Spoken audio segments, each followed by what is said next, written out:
നമസ്കാരം. ജന്മഭൂമി ന്യൂസിലേക്ക് സ്വാഗതം. രാജ്യം തെരഞ്ഞെടുപ്പ് ചൂടിലാണ്.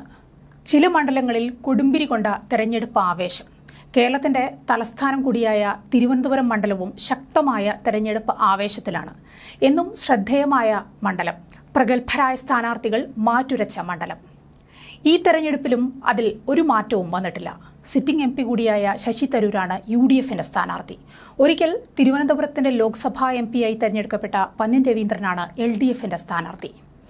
കേന്ദ്ര ഇലക്ട്രോണിക്സ് നൈപുണ്യ വികസന സംരംഭ ജലശക്തി വകുപ്പ് സഹമന്ത്രി രാജീവ് ചന്ദ്രശേഖറാണ് NDAയുടെ സ്ഥാനാർത്ഥി. എന്നും വികസന പദ്ധതികളുടെ പുരോഗതിയാണ് തിരുവനന്തപുരം മണ്ഡലം മുന്നോട്ട് വയ്ക്കാറുള്ളത്. ഈ തെരഞ്ഞെടുപ്പിലും അതിൽ മാറ്റമൊന്നും ഉണ്ടായില്ല. റോഡ്, റെയിൽ, വിമാനത്താവളം, തുറമുഖം എന്നീ അടിസ്ഥാന സൗകര്യ മേഖലകളിൽ മുൻകാലത്ത് കാണാത്ത വലിയ മാറ്റമാണ് കഴിഞ്ഞ 10 വർഷത്തിനുള്ളിൽ ഇന്ത്യയിൽ ഉണ്ടായതെന്ന കാര്യത്തിൽ യാതൊരു തർക്കവുമില്ല. അടിസ്ഥാന സൗകര്യ വികസന പദ്ധതികളിലൂടെ എത്തുന്ന നിക്ഷേപങ്ങൾ, അതിലൂടെ സൃഷ്ടിക്കപ്പെടുന്ന തൊഴിലവസരങ്ങൾ, രാജ്യത്ത് വലിയ മാറ്റങ്ങൾ ഉണ്ടായപ്പോൾ എന്തുകൊണ്ടായിരിക്കും അടിസ്ഥാന സൗകര്യ വികസനത്തിൽ തിരുവനന്തപുരം മണ്ഡലത്തിൽ പ്രകടമായ മാറ്റങ്ങൾ സംഭവിക്കാതിരുന്നത്? വോട്ടർമാരുടെ വലിയൊരു സംശയമാണ് ഇത്. അതിനുള്ള ഉത്തരം പറയേണ്ടത് 15 വർഷക്കാലമായി തിരുവനന്തപുരത്തെ പ്രതിനിധീകരിക്കുന്ന ജനപ്രതിനിധി ശശി തരൂരാണ്. അടിസ്ഥാന സൗകര്യ വികസന രംഗത്ത് വൻകിട പദ്ധതികൾ നടപ്പിലാക്കുന്നതിനുള്ള ശേഷി എന്തേ തിരുവനന്തപുരത്തിനില്ലേ? അതോ ജനപ്രതിനിധി ഇടപെടേണ്ട ഇടങ്ങളിൽ ശക്തമായി ഇടപെടുന്നില്ലേ?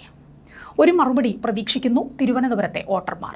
ഭാവിയുടെ സാങ്കേതിക വിദ്യകൾ രൂപപ്പെടുത്തുന്നതിൽ ഇന്ത്യൻ സ്റ്റാർട്ടപ്പുകൾ നിർണായക പങ്കുവഹിക്കുമ്പോൾ, സാങ്കേതിക വിദ്യയുടെ മേഖലയിൽ രാജ്യത്ത് വലിയ നിക്ഷേപം നടക്കുമ്പോൾ തിരുവനന്തപുരം എന്തുകൊണ്ടായിരിക്കും പുറകിലേക്ക് പോകുന്നത്? തിരുവനന്തപുരത്തെ 10 കോളേജുകളിൽ AI ലാബുകൾ സ്ഥാപിക്കുമെന്ന് കേന്ദ്ര സഹമന്ത്രി കൂടിയായ NDA സ്ഥാനാർത്ഥി രാജീവ് ചന്ദ്രശേഖർ പറയുന്നത് കേട്ടു. സാങ്കേതിക മേഖലയിലെ ആഗോള കമ്പനിയുമായി സഹകരിച്ചായിരിക്കും പദ്ധതി നടപ്പിലാക്കുക. 15 വർഷമായി തിരുവനന്തപുരത്തെ പ്രതിനിധീകരിച്ച MP എന്തേ ഈ മേഖലയിലേക്ക് കടന്നു വന്നില്ല?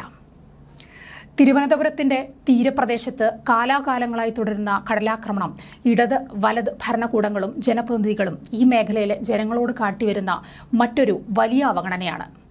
ജനങ്ങൾ വിശ്വസിച്ച് തെരഞ്ഞെടുത്തയച്ച കോൺഗ്രസ് MPക്കും സർക്കാർ ഭരണത്തിലിരിക്കുന്ന ഇടതുമുന്നണിക്കും ഇക്കാലമത്രയും എന്തായിരുന്നു പണിയെന്നാണ് മനസ്സിലാവാത്തത്.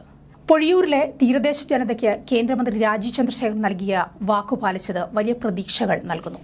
കഴിഞ്ഞ ദിവസം പൊഴിയൂരിൽ സന്ദർശനം നടത്തിയ രാജീവ് ചന്ദ്രശേഖറിനോട് കടൽ കയറുന്ന പ്രശ്നം ജനങ്ങൾ അവതരിപ്പിച്ചിരുന്നു. അതിന് പരിഹാരമായി പുലിമുട്ടുകൾ സ്ഥാപിക്കണമെന്നും ജനങ്ങൾക്ക് വേണ്ടി ഇടവക സഹവികാരി നൽകിയ നിവേദനത്തിൽ ആവശ്യപ്പെട്ടിരുന്നു. കേന്ദ്ര ഫിഷറീസ് മന്ത്രിയുമായി സംസാരിച്ച് ഉടൻ തന്നെ ഉദ്യോഗസ്ഥരെ പൊഴിയൂരിലെത്തിച്ച് വേണ്ടത് ചെയ്യിക്കാമെന്ന് രാജീവ് ചന്ദ്രശേഖർ ഉറപ്പും നൽകി. ആ ഉറപ്പാണ് അദ്ദേഹം പാലിച്ചത്. ഏതായാലും പോളിംഗ് ബൂത്തിലേക്ക് നീങ്ങാൻ ഇനി ദിവസങ്ങൾ മാത്രം. വികസന മുരടിപ്പോടെ തലസ്ഥാനം ഇനിയും മുന്നോട്ടു പോകേണ്ടതുണ്ടോ, ഊർജ്ജസ്വലതയോടെ പുരോഗതിയോടെ മുന്നോട്ടു പോകേണ്ടതുണ്ടോ എന്ന് തീരുമാനിക്കേണ്ടത് വോട്ടർമാരാണ്. കാത്തിരുന്ന് കാണാം.